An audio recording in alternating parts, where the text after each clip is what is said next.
All right. Happy Friday afternoon, everybody. Welcome to another MSP Cyber Roundtable. Today we've got Scott Augenbaum, who's a former FBI agent. He set me up to fail on the name. Oh, two things. I'm retired, okay? Because former means you were fired, okay? Retired's a little Oh, different. is that true? That's The what I like former to say. It's fired or like something happened, right? Okay. I would Okay. say resign to do bigger and better things. How's that? I Okay. like that. That's fair. I That's don't want to. fair. I don't want to make fun of my guys who say former because I'll get heat. No, for well, now I know. Well, it depends what the former is, Scott. It depends. So, I have a friend of mine who just graduated into being a rookie FBI agent. Oh, good for him. She's Her. she's interesting and tough. She's cool. Yeah, that's great. Now, both of you guys, can you see the big smile on my face? yeah. That's because I'm retired, okay? So how many hours of work does that mean in your average day? Is it like 20 minutes? Is it 4 What do hours? you mean now? You mean now or Yeah. now? Well, or okay. when Well, where did that smile come from? Like, Well, what'd you do because you today? know what, I retired. I retired in 2018. Had an amazing 30-year career with the FBI, and and the reason I always kind of say that is because when I retired from the FBI, I was in Nashville, Tennessee. I wasn't in DC. That's a You good know, place to be, FBI or not. yeah, well, back then, the FBI, we were just in the news once a month, not once a day. And I always tell people I didn't work on Hillary's email. I didn't work on the Trump dossier. So if you have any tough questions, because, the FBI has been in the news quite a bit, I always go bring it on because my 88-year-old mom calls me all the time. And I try to answer. I'm transparent. I answer every question, but this is how I usually respond to my mom. I'm like, Mom, just let it go. I get a great pension once a month. I had a great time. Yeah, there you go. Fair enough. Well, we're really happy to have you. We're going to be talking about how to protect yourself from APTs, which in my world is apartments. So I don't know how scary those bad boys are going to be, but I think I'll probably learn something today. We're really grateful to have you. You went through an awesome introduction. We're going to jump into a control of the day and do a quick lecture, Yep. and then we'll dive into our topic. The boring part of the day, 10 minutes on audit log management. We'll jump in and then we're gonna be back with Scott. I can find the Scott button. may know a lot about audit log management. It's fully possible. I studied the course.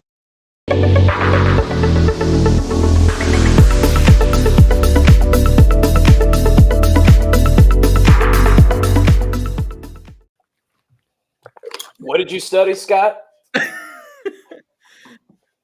I'm sorry? What was it that you said you had studied? All of the core critical controls. And let me tell you, we'll get into it. None of my victims map to the core critical controls. So very important.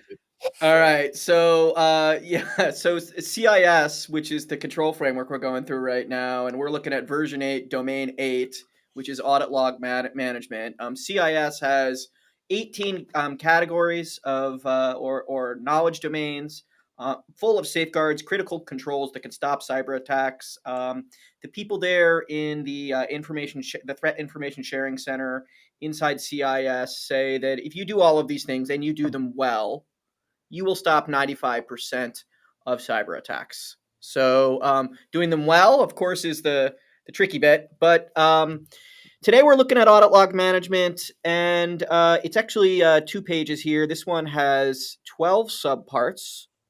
And just like all other CIS control groups, it's split up or divided up into 3 different implementation groups. So implementation group 1 is recommended for all businesses, regardless of size. So that's everywhere from Main Street to Wall Street. Implementation group 2 is recommended for most organizations, but definitely any that have business line applications, IT staff. If you even touch a tiny bit of sensitive data, and if you're worried about confidentiality at all, you need to be in implementation group 2. And if you are dealing with highly regulated data or some kind of cybersecurity failure could lead to, an impact to human safety, or your organization just cannot afford a cyber loss, you need to have everything in implementation group 3. So for those of us that are service providers, I think implementation groups 1 and 2 are going to be what most of your customer organizations are going to require. And these first 3, 8.1, 2, and 3, are recommended for every single organization out there. So 8.1, establish and maintain an audit log management process. Mostly this just means that you guys have sat down, thought about the type of logs that might be good to keep, written up what the plan is, and then implemented the plan. 8.2, you're actually collecting the logs somehow. And 8.3, you're going to ensure that there's adequate audit log storage. Some devices out there, they either run out of storage if you turn logging on, or once they run out of storage, they delete old logs. And if your audit log process is, hey, we want to have 1 year of logs, you need to make sure you've got space to put all those logs. And if they don't fit on the device, you have to ship them someplace. Zach, go ahead. So for me, when I first started learning about audit logs, it sounds like hyper complicated. Because it's like audit sounds taxi, and it sounds like going back and looking into, and then logs sounds like, complicated stacks of papers related to information. So I want to like throw this back to an experience that I had in my former career and how this could be helpful. So an audit log could be something as simple as like who's logging in and doing things on certain credential like user codes, or what payments are being used. I mean, anything that is an action that is being recorded is an example of an audit log. So I personally dislike the word because I think it makes it sound It more sounds big. complicated than what it actually is. Go ahead, Matt. We think about taxes, right, or accountants when we think about audit, but the reality is what we're talking about. Sorry, go ahead. Yeah, it's anything that's being used to keep track of what's happening and keeping a record of it. So when you enter a building in New York, pretty much any building, there's someone standing there that takes your name, right? Mm-hmm. Maybe they ask for ID, they make you sign in, right? They're keeping track of who's in the building, right? That's an audit log. Yeah, there's a bunch of reasons why they do that. When you go through a toll booth, they're taking pictures of not just your license plate, but also your faces if you're sitting there in the driver's seat. That's an audit log, right? And then when you think about cybersecurity, there's a lot of places where that should or could be happening.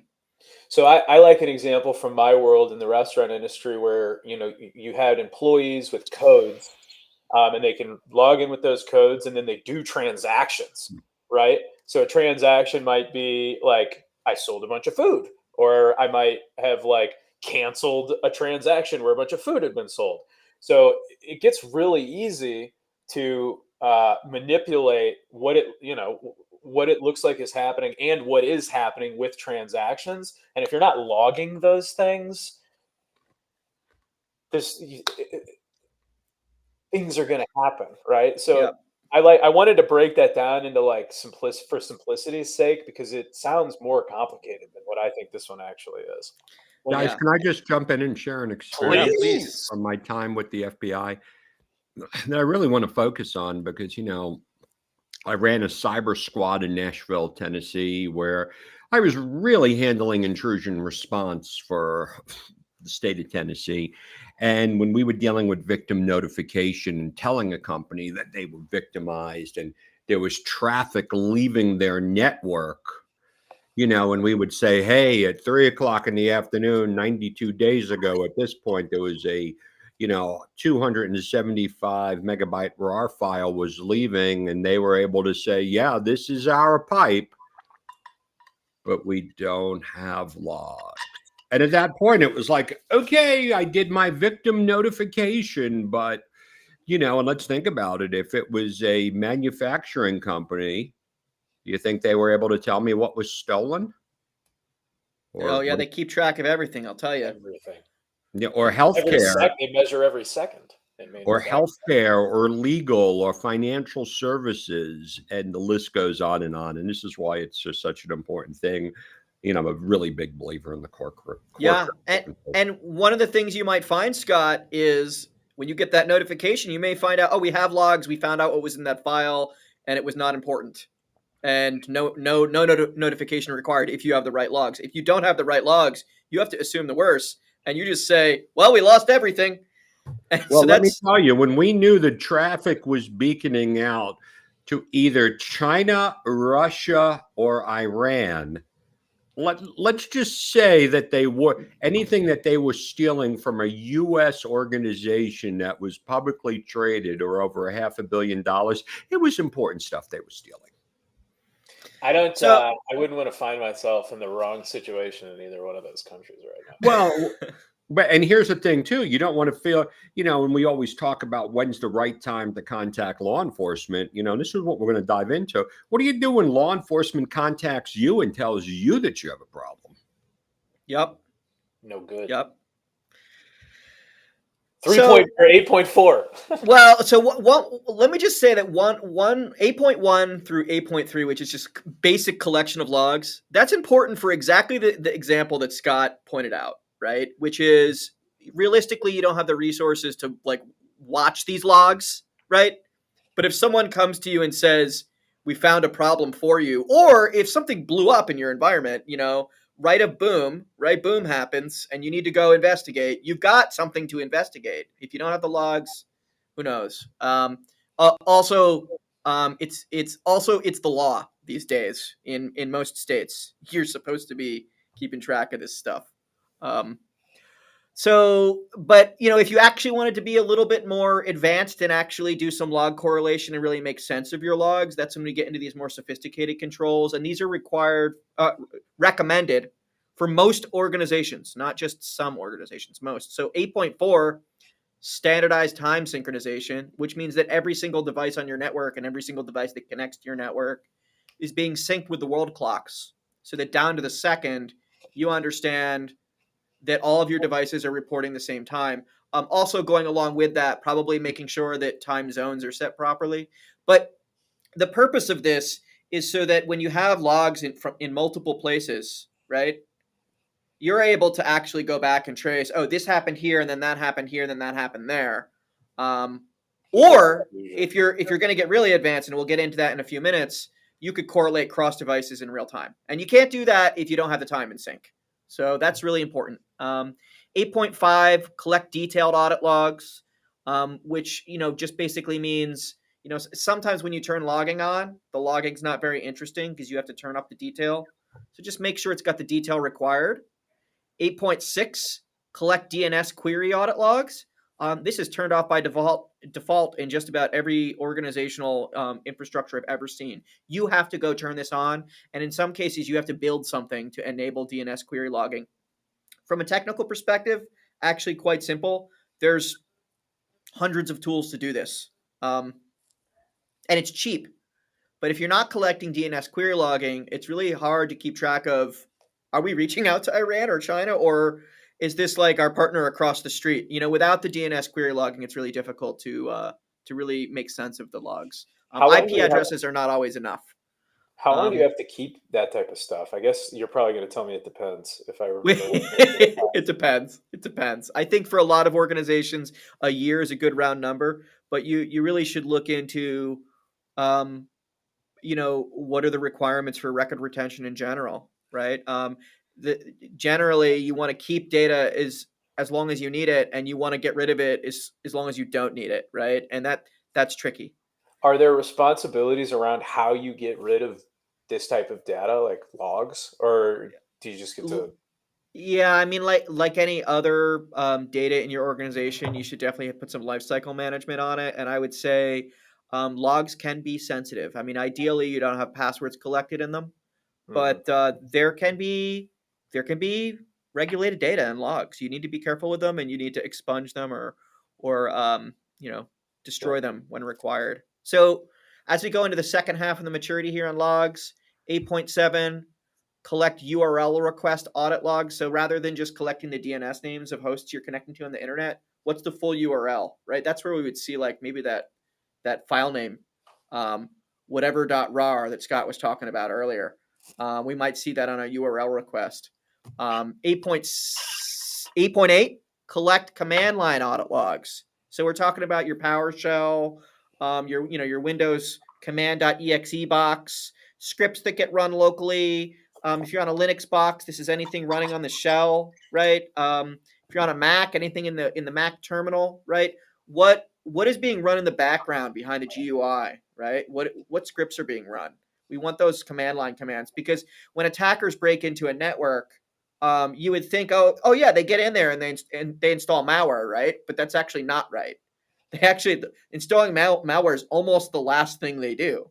First they get in, then they persist they persist their attack, and then they sort of pivot around the network. They move around laterally. They move vertically through systems to elevate privileges. They try to find all the data that they want, right? And they do all that stuff usually with what's called living off the land. The malware is the last thing that happens, and at that point they're burning down the house. Like, if you don't catch them until they've installed cryptoware, like, it's way, way, way too late, right? So collecting these command line audit logs is really important if you're trying to do any real-time analysis, or if you're trying to reverse an attack and see what happened before the malware.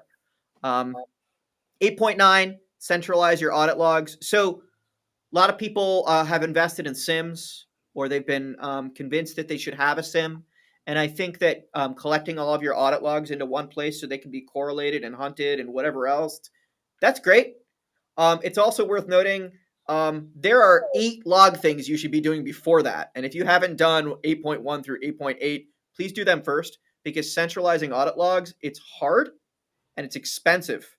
And if you spend all that money and all that effort on centralizing your audit logs, but you haven't done 8.1 through 8.8, your logs are going to be useless. Or limitedly useful. Yeah, limited utility. Yeah. So you're going to do double work on 8, because you'll have to, if you end up upgrading, you're going to have to go back around and do some level of re-centralization again at some point. 8.10, retain audit logs. That goes to your question earlier, Zach. You asked about how long should we keep these, and some logs probably you should keep them longer than others. For things like if you're a healthcare organization and you're keeping clinical data, you may or may not know this, but you are by law required to keep a record of every clinician that's ever accessed that protected health information. I think forever. which is unreasonable. I don't think anyone ever achieves that, but there's an extent to reasonableness there. But basically, as long as it's clinically relevant, which is as long as someone's living, basically, it could be clinically relevant, right? So in some cases, you got to keep stuff a long time. In other cases, you know what? Maybe we don't want those logs. Maybe we don't want evidence of an attack. And I'm never going to tell you not to keep evidence, but what I would say is, while it's relevant, which would be the attack has happened sometime in the recent past, and you have like a likelihood of learning of the attack and doing something about it, or fulfilling your legal obligations, you better have that audit data. And I think, Scott, actually, I would love your opinion here, because I always recommend that people should keep audit logs for at least a year, because sometimes you don't find out that you had a breach until 6 months later, and the breach was around for 6 months before that. But I'm curious what you have seen in terms of how far back into history is it common to go and retrieve, to try to figure out when this attack happened in the past. I've seen certain organizations, if rarely in my career have I seen anyone over 90. Yeah, it gets expensive. The longer you keep the logs. It's expensive, and you're not really and there's so many things that that the average chief information security officer has to worry about and deal with a limited budget, that we're just lucky if we're getting to the point where, oh my goodness, someone did 1, 2, and 3. I can't tell you how many times I showed up, and and especially in the small and medium-sized businesses, those are the ones that are getting targeted all the time, and they just don't have the logs turned on. There was just no reason for them. And that, at least that's what they thought. And then the last two, And 8.11, conduct audit log reviews. So Different you can't just organizations. have them; you got to actually look at them. Well, if you're actually gonna, if you own a sim and you've spent all that money and you're collecting logs for 90 days, 60 days, 180 days, 365 days, that's a lot of money and expense. And I know it's more expensive and more work to actually review the logs, but they're basically useless if no one's looking at them. So if you're gonna And there's a go, huge cybersecurity skills gap in this country it's where huge. we're not having people who are doing this. Yeah. Yeah. And there's different levels of depth in terms of reviewing logs, and maybe you're not going to review all the logs, but like basic things like who logged into my system this month, right? What did they do? In aggregate, right, would be a basic place to start. But it's actually recommended that you're reviewing it, a little bit deeper than that on a more continuous basis, like weekly or even daily. I remember the great Eric Cole from one of my SANS classes, and I spoke after him. He had a really good thing that I used to talk to organizations about is, okay, why don't we look at our outbound logs on non-business hours and get your top 10 connections, okay? Who's leaving, how much data is leaving, and then also how long is the connection? Because you know what? You might see data leaving your network, at 2 o'clock in the morning. All right, is that a suspicious thing? But let's say it's a 4-hour connection and it's going up to a cloud hosting provider. Now, when you start correlating those types of logs, that's going to really show you something at its most basic level because, when we're talking about a data breach, it's always data exfiltration. And it's also the visibility of that. And there's a lot of people out there who can't afford, to have MDR or XDR. There's a majority of the country cannot afford to do that. Yeah, I know one of the basic checks I do for our organization. So I look at who's logging in what time of day, right? Which is it's not enough all on its own, but it's a really basic check. It actually gives you a lot of information, both in terms of what your people are doing, like when they're doing their jobs, but more importantly, what sticks out, what stands out, what looks not normal, and sometimes it's really clear. It's really clear sometimes. I made a victim notification to a company that had years worth of logs, and it showed that every day during Chinese business hours at 9 o'clock in the morning till 5 o'clock in the afternoon, someone from China was logging in for about 2.5 years. I have one. It's a little bit simpler, and it's not as technical. This is a hypothetical at not an organization that I've ever been at. But there was a hypothetical experience where a member of a team was adjusting their time when they arrived for their job because they didn't want to appear to be late. And then it ultimately would have been seen hypothetically as accidental fraud for thousands and thousands of dollars in hourly wages. So there's all sorts of things that logs. Yeah. I mean, keep the logs. All right, and let's hit 8.12, and I can't wait to put this log sheet away because I feel like I'm holding my breath. We're going to put this one in the logs. All right, 8.12. And let me just note here, 8.12 is special on this log group because it's the only subcontrol that falls into IG3, Implementation Group 3. And what that means is this is for organizations that have a little bit more in terms of cybersecurity resourcing or technology resourcing. 8.12 requires that you collect logs from your third parties, your service providers. So this is...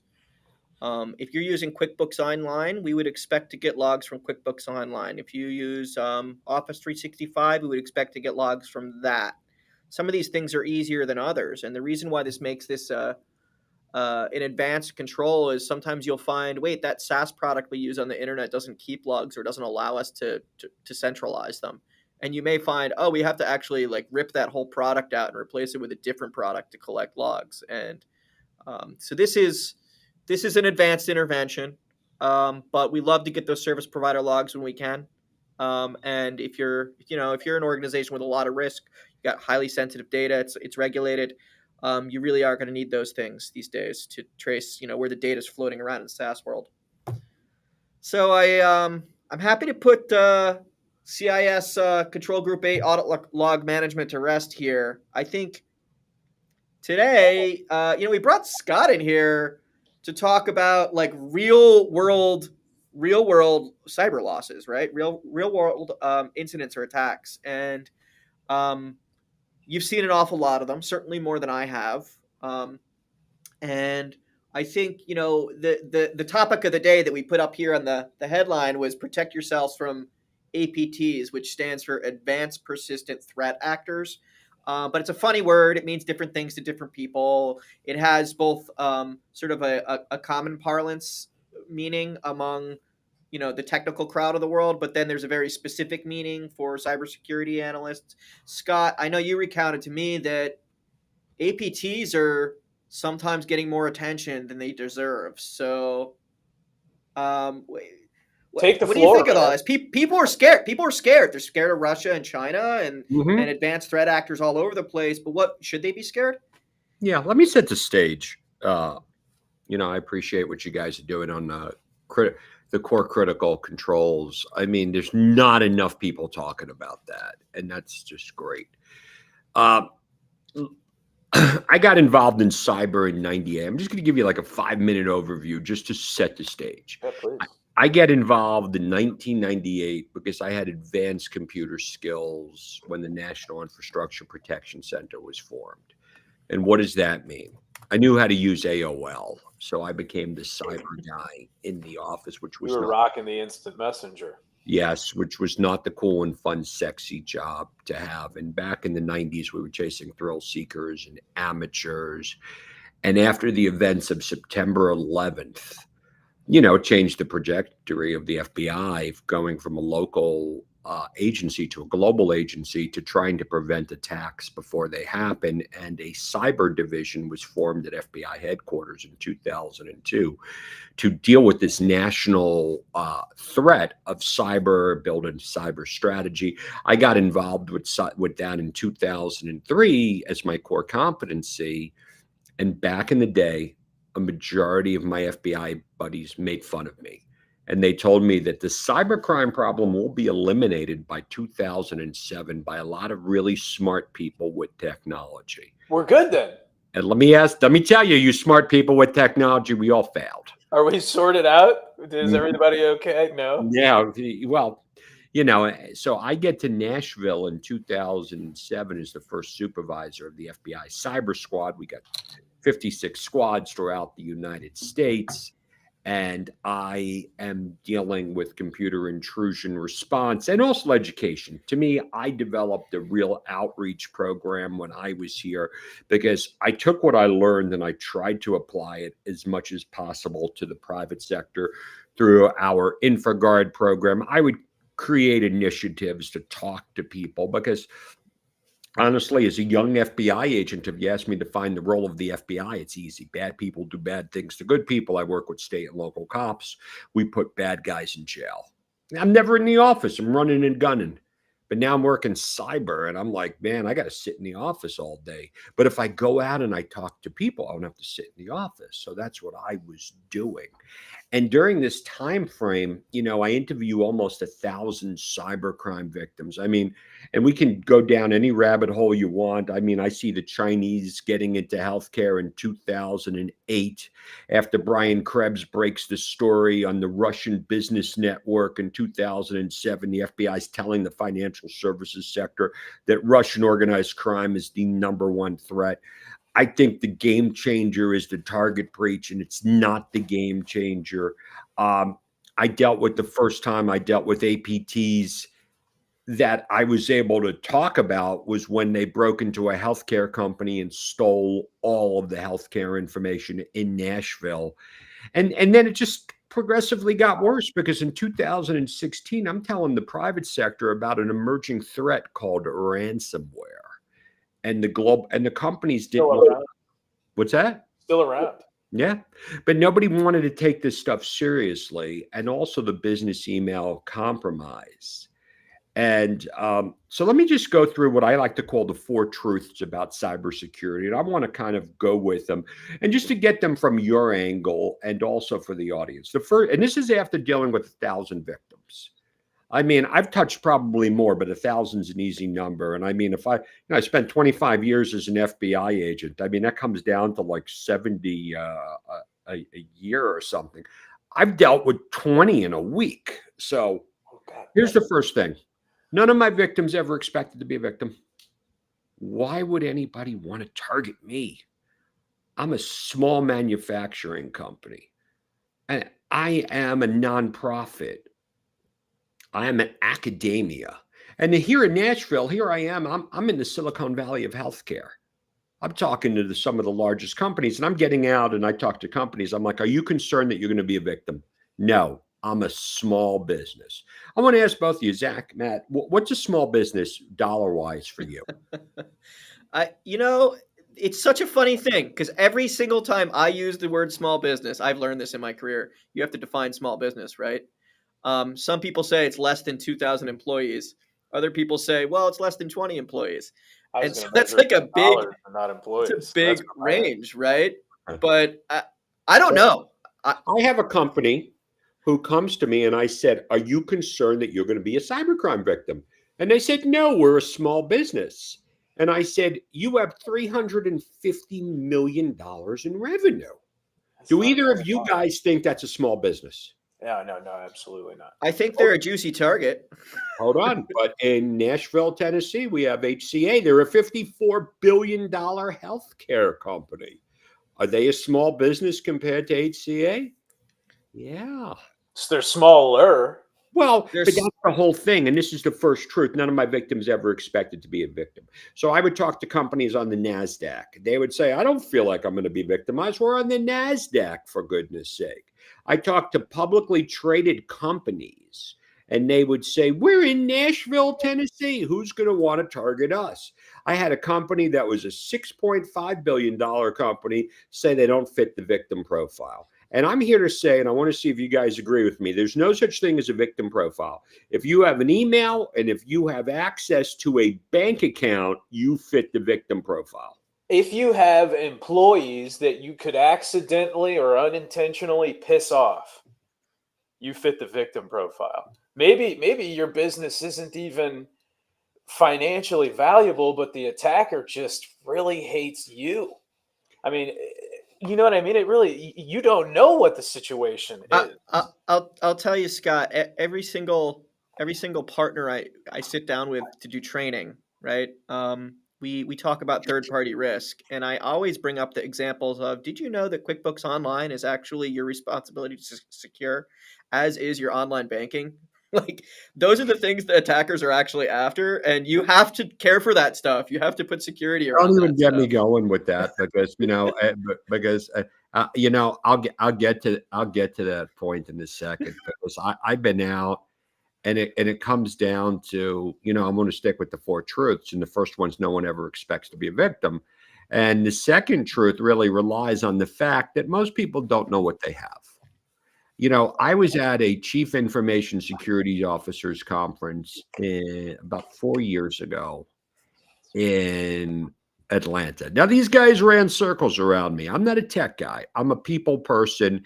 I take complex content and I boil it down so people can understand. My role today is I change culture in an organization. And I'm like, man, what am I going to talk to these guys about? They all run circles around me on tech.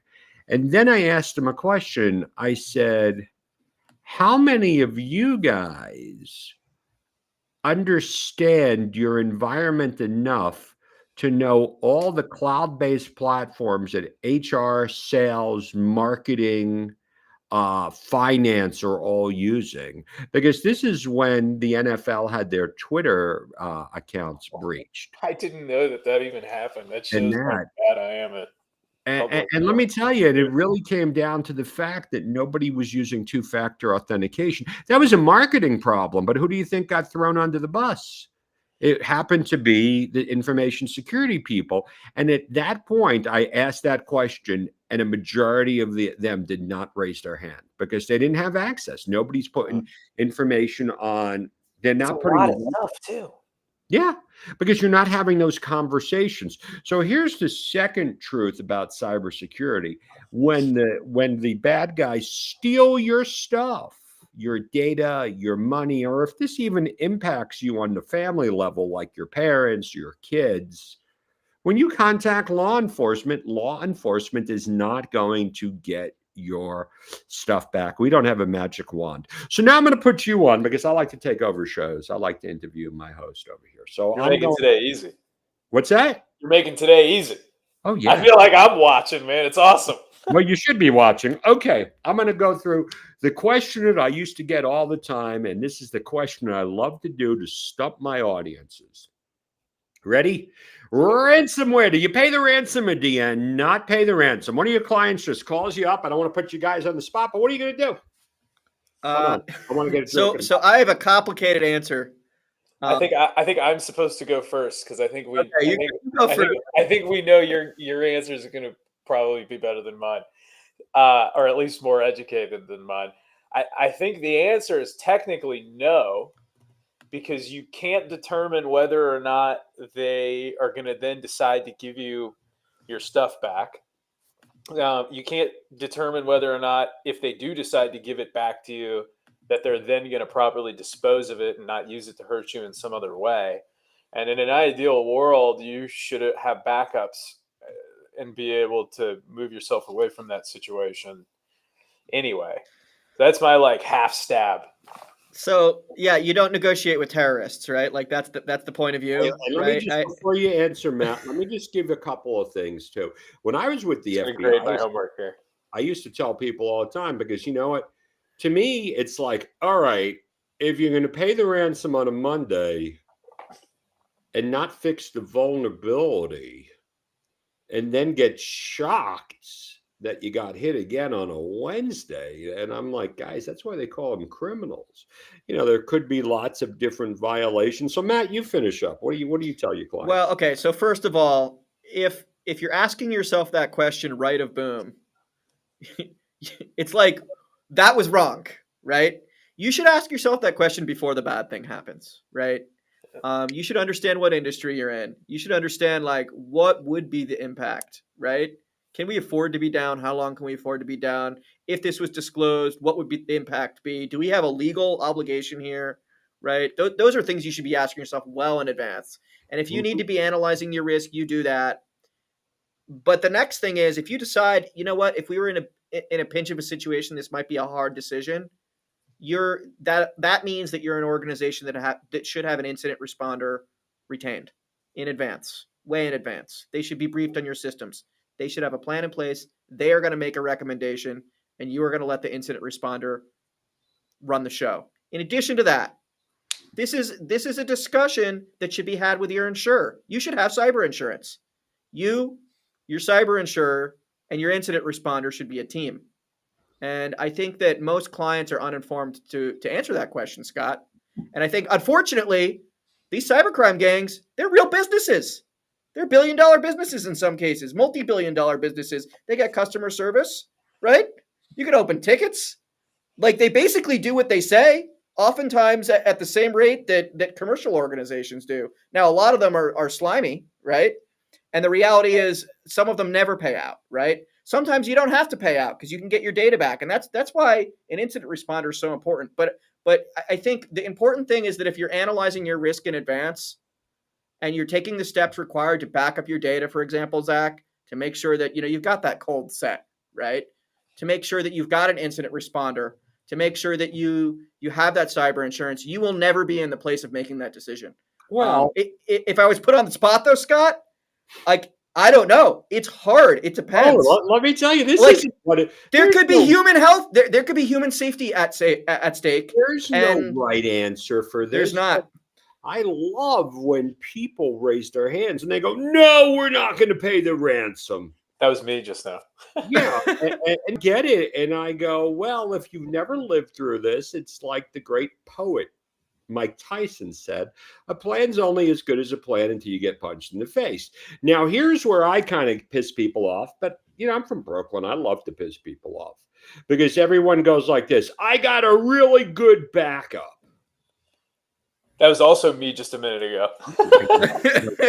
Not you. Oh no, I'm the guy in the very beginning that was like, I'm never going to be the victim. Yeah, I'm that guy right now. Did you notice how, like a predator, I just got up and leaned forward and stuff?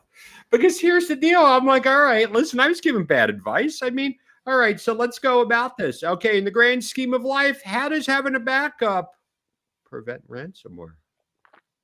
Oh, it doesn't prevent ransomware. So today, ransomware is a little different. And this is why we have to have the discussions around the core critical controls to prevent it. Because at the end of the day, and let me tell you, I talk to the FBI buddies, my buddies all the time. And, the only thing I ask them is, hey, man, what's new? And they go like this, same stuff from 5 years ago, just a lot more of it. I'm like, okay, let's just drink beers. There's nothing else to talk about. But everybody, I talk to the IR teams. I talk to the FBI. I talk to the insurance company. Everybody's paying. Okay, everybody's paying, Really? not focusing on the prevention aspect. Because when your data is taken, you have no choice. Now, you as a chief information security, and here's what I hate to say, the C-suites are willing to take that risk to be able to say, okay, we got insurance. All right, the insurance is kind of going to pay for it. It's a booming field. Like all my buddies in the world of intrusion response, they're making money hand over fist. You have a breach now, you better have somebody on retainer because now, just with everything that's going on, it's crazy. But backing up your data does not prevent the theft of your data. Today's incident, it's no longer a ransomware incident. It's a data breach first. They exfiltrate your data. So now your data is stolen. Then they encrypt your backup, and then they encrypt your network. Okay. Yeah, and they will destroy your backups long before you detect them. Sometimes if they know that you've got 30 days of backups, they're going to wait for that to roll through before they demand a ransom. That makes a lot of sense. And that's I guess in some cases. But we had a perfect test of this, Scott, a few weeks ago because MGM and Caesars got breached in the same week by the same gang, and one of them paid and one of them didn't. And Caesars paid, and they basically had zero downtime. They paid a few $1 million, and at the end of the day, they still made a pile of cash, right? And Guys, MGM down the street. This is why we're having problems. Yeah, MGM down the street, they detected the breach because they actually had better security than Caesars. They detected it way in advance before they even before there was even any ransom demanded. They detected the breach and they started wiping systems, and they went into restoration mode. Huge impact. And now let's just think about this. And Zach, before you jump in, I mean, let's just think about this. We in the world of information security are not making money for a company. So now a majority of the organizations are purchased by venture capital that look at this as nothing more than a business decision. So do we pay the $2 million? I mean, I had a company that I heard this story. They were offered a $5 million. They said, go pound sand. And the bad guys nuked the system, and it took $32 million to repair. And that's why we have to really, really focus a lot on the prevention side. That's why what you guys are doing on the core critical controls is so absolutely important. Today, I provide guidance to companies on ransomware. I give them the 2016 ransomware guidance from the FBI. You know why I give 8-year-old guidance? It's pretty much the same guidance today. Exactly the same. So let's go. So that's the second truth. We can go down this rabbit hole. We can do a whole series. We can talk. We can drink and hang out for a day and talk about this. Here's the third truth about cybersecurity: the chances of putting these bad guys in jail is what? Probably low. Yeah, it almost never happens. It almost never happens. The FBI and the Secret Service still do a great job, but at this end of the day, like when I was working this stuff, we identified a lot of these people, but they were sitting over in China. They were sitting in Russia. Right. They were sitting. They're protected. Until So, unless their protection decides they're not protected anymore, right? And well, that's and what now there's sometimes such a big happens. thing because back in the day, you had transnational criminal enterprises and you had foreign intelligence services, two distinct groups. Now they have merged where everything is happening with the blessing of the Russian government or the blessing of the Chinese government. So now they're using it more in a sense on proxies. And what did we have just last week? We had a small water municipality right outside of Pittsburgh that was shut down by a group that had pro-Hamas ties because they were using an Israeli piece of equipment. What Yeah, happens and when they it's start targeting like the Jewish hospital in New York or well, no, the water systems are a big deal, and this isn't the first water system to get hacked in the U.S. And it's scary because they have these mechanized controls that dispense chemicals into the water, and some of these chemicals are incredibly powerful, and it is possible to kill people or to poison a water supply in minutes or hours, and it way faster than you're going to detect the attack for sure, yeah. right? And I was And talking about that's this in if you hear a little bit of sarcasm in my voice, it's unfortunate. It's every time I open my mouth.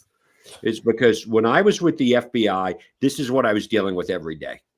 I was going, hey, you're not getting your money back. Nobody's going to jail. It's really depressing. So let's go back. I retire in 2018. I don't think the cybercrime problem can get any worse in 2018.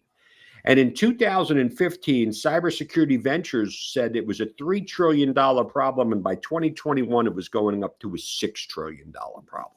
COVID happens, wipes that numbers off.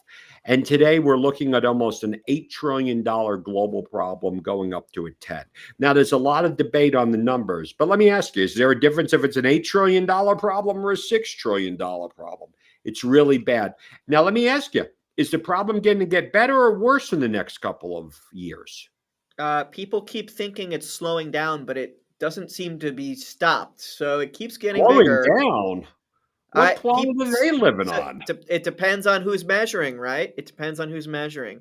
On the And amount of stuff that we're seeing to this day that is attacking seniors, small businesses, nonprofit organizations. Seniors, yeah, that's a good point because the way you can attack a senior is simpler And I'm building in most programs cases. just for that. I mean, there's so much on that victimization that's going on. But at the same time, we keep spending money. We have two graphs here. One is the cybercrime problems going up. The next is the amount of money we're spending to keep ourselves safe going up. So what does it mean when you're spending more money on controls and the problem keeps getting worse? What does that mean? yeah, well, Bad problem. either your money's not effective or you're not spending enough. One of Or you're not those. To spending me, it in I'm the going to right tell you what place. it means to Another me. It means we're not doing it right. Because I'm going to get to my fourth truth of cybersecurity, and that is that during my career, and this was my big epiphany, that a majority of the victimizations that I dealt with easily could have been prevented if my end users were only armed with a few key pieces of information. If I could go back in time and I can sit with my victims, I could reduce 90% of cybercrime. The other 10% is complicated. That's the core critical controls. That's what you guys are doing. But and this is what I tell organizations, if you don't do what I tell you to do for free, I don't care what you spend your money on. It's not going to matter. So let me just give you a little bit of a rundown on what I see. First of all, social engineering has been the heart of the problem since I started cyber. And now everything is coming through either email. But Scott, wait, we got the greatest email protection tool in the world. It's not stopping compromised accounts. Okay, it's just that simple. Hey, but we're using artificial intelligence. Okay, so now they're going on LinkedIn and they're targeting your people through text messages. Okay. Or they're picking up the telephone call. Or I just had a victim the other day contact me because they went to Google and they typed in Amazon holiday shopping deals. How many people do you think have typed that term into Google? At least 2 or 3. We had an Yeah. episode about this a couple weeks ago. Yeah, right, exactly. And what did the cyber criminals do? They Oh went yeah. out and they got a sponsored ad. And as soon as they clicked on it, that happened. So Well, that's malvertising, is that what they call it? malvertising. Yeah. And I was talking to some of my sources, and they tracked one group, $4 million. Woman lost 150,000. I get calls like this all the time. People are getting attacked outside of the enterprise because, and this is what I sit down with and I talk to the MSPs. I go, hey, this is great. What are you doing to keep your clients safe at home? And everyone goes, well, that's not our job. Like, okay, sounds good to me. Also, everyone's using the same password for multiple platforms. People cannot identify their mission critical platforms within an organization. I was sitting down with an organization the other day, and I was like, before you spend a dime, because they're like, hey, we need a risk assessment. And I'm like, Yeah. let's find out, where does your data live? Let's get every one of your business units in here and let's sit down and make a list of where is your data. Now, they had all these different cloud platforms. Nothing was centralized. That's most small businesses, and just think about it. Salesforce, their website, their payment processor. And here's what none of them had in common. Nobody was using two-factor authentication. Those couple of things over there are really the heart and soul of what is destroying small businesses, nonprofits within this organization, within this country. The basics. Yeah. I mean, it's your note about that this is trillions of dollars of losses. It sounds unfathomable, right? But the reality is, some people might not know this, but the banking sector has had an acceptable loss rate for decades. In the U.S., it's 1%. That's the fraud rate. Yeah, but you know what's happening with the banking sector? I'm sorry, Matt. I just got to jump in there because this is what I go to the banks. I go, guys, congratulations. And then I never get invited back to banking conferences. I go, guys, congratulations. Your losses are so low. This is awesome. But there's still $30 billion worth of BEC fraud that's happening that your customers are eating. You have pushed it down to your customers. That's the thing about their 1% fraud rate, right? So and first of all, for credit cards and like banking transactions, the idea that 1% is the fraud rate, what that means is that 1% of every dollar you spend in a normal banking transaction, the bank is billing you for that. They're billing you 1% of all your transactions, and they're throwing it out the window to cover fraud. And if you exceed 1%, exactly what Scott said, instead of the bank covering that loss, they're like, oh, well, we've used up our fraud budget for the month, so we can't exceed 1%. So you know what? Sorry, customer, you're out of luck. Even though they will tell you, oh, don't worry about fraud, we got you covered. If they're over 1% for the month, they're just not covering. But the fraud is different. And, when it's coming down, and this is my new mission. This is really what drives me to do what I do. I go around the country. I try to change the corporate culture of organizations. And everything I talk about, guys, it's common sense. I mean, I'm not, and I wrote a book called The Secret to Cybersecurity, a simple plan to protect your business from there. If anyone wants this, hit me up on LinkedIn. You don't even need to buy my book. For the first couple of people who hit me up, I'm going to give you the audio copy of my book for free. And except you, Zach, you're going to have to pay for it. I'm sorry. Unless you want to buy it. I can tell Zach wants a copy too. I know, I'm teasing you guys. But you know what? When I called it The Secret to Cybersecurity, it was just a catchy title. You want to know what the secret is? The secret is most of this stuff could have been prevented. But what I don't do is what you guys do. It's a combination of doing the basics and fundamentals of hygiene. And it's at the same time, and for everyone here who gets in touch with me, I'll give you the two best chapters of my book: keeping your kids safe and keeping your senior parents safe. Those are two things that I would very much like to be able to do. Yeah. And this is, to me, this is my passion project. The more people I help, the better I feel. Because I'm telling you guys, when I was with the FBI, I started my career to help people. and I felt great. And then I started working cyber, and I would sit with people, and it was like I couldn't get their money back. I couldn't put the bad guys in jail. I would sit with people whose life savings was just taken from them, or their kids were victimized. And they would go, "You're the FBI. Why can't you help us?" And So I wanted this, and it was never the right time to say, well, if you just would have done this stuff. And that's why I wrote a book. You know, if I had a time machine and I can go back in time and force my victims to read that book, they wouldn't be victims. And now I'm in a blessed place. I speak.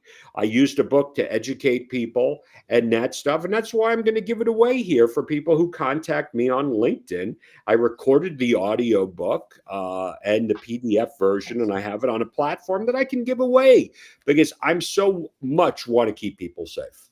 So we got a question here, Scott, before we run out of time here, and it seems like you are the best person to possibly answer this. At what point should you involve law enforcement? And that's a really good question, right? No, that's a great that is a great question. I always tell people to have a relationship with your FBI, Cyber Task Force, or Secret Service Task Force, or join the InfraGard program. Have that relationship in place so you can discuss these things before it happens. But now, you know, I'm having fun putting Zach on the spot. Zach, it's really a bad day when a company has to contact law enforcement, right? So, in my past experience, none of the times that businesses that I've either run or been responsible for, when they have had to call law enforcement, have we been very excited about it. So, yeah, I think you're right. But let me tell you something that's worse. There is something worse. It's when law enforcement shows up at your door and tells you that your data is on the dark web because you didn't follow the number one control of identifying what's on your network, and you had a data breach because of that. or worse, Scott, someone in a black suit shows up with a national security letter. So yeah, Yeah. yeah, of course. And I've seen that before too. Yeah, and let me tell you, and I brought those over to people before, and it's a horrible thing, and that's why I built such a strong program. And if anyone has any questions, hit me up on LinkedIn. I love to talk about this. Can we talk about InfraGard for a second? Because I'm in cyber, and I've gotten the recruit pitch, but I think a lot of our listeners haven't. So this is a program. This is an outreach program to cyber and technology professionals, right? Yeah, this is the FBI's public-private alliance, where you get vetted with members and other people, and they have meetings and that stuff. And some chapters are very, very robust. Some aren't as robust, but you're getting alerts from the FBI. And when I ran it, in Nashville, it was our way that we communicated with the private sector. So nobody was ever really caught off guard. And we were able to sit down, and sometimes it was hard, but it was able to have that open communication to be able to go over with the FBI professionals and be able to say, well, what are you guys seeing? What should I do with this? And, there were times when I would get calls from companies, CISOs, and I'd go, I know this is a level 10 for you, but I really think it's a level 2. So let me bring it down a little bit. So there's background checks, if I recall, but I think any American citizen can apply. Yes. And so for you and Zach, if you did hard time at a state prison, you'll probably get excluded. But if it's just it beats the alternative, which is driving out to your local field office or going on the web and dropping a file into a web form and being like, now what? Right. And that's the hard thing with IC3.gov. It's also very, when I would sit down with my FBI guys and I would say, hey, I just got a call from a bank who gave me a heads up that there's a $400,000 business email compromise victim. Are you in the loop of that? And my FBI buddy says, we have 10 that are over $1 million that we can't even address. So that's my thing. And, that's what I talk about in the book, about all these different things. And I give you bullet points on how to avoid becoming the victim. And it's not in a technical way. What you guys do is amazing, but just teaching people these things over here, that we're looking for technology to deal with a people problem. And remember, if 90% of the stuff easily could be prevented, why don't we just do this first? The only thing I don't talk about in the book is computers. I'm not teaching you how to solve it. And I know, man, boy, I can't believe an hour is up. I mean, I could talk to you guys all day. This is Show great. the book one more time. Show the book one more time. Let me see. So it's the camera's backwards, maybe, or is that just me? But No, hey, listen, just hit me up on LinkedIn. You got a good cover. you know what I love about that color scheme? It seems to match our company colors. I don't know if that's and guys, what I'd love to do, Matt and Zach, I have written a holiday shopping guide.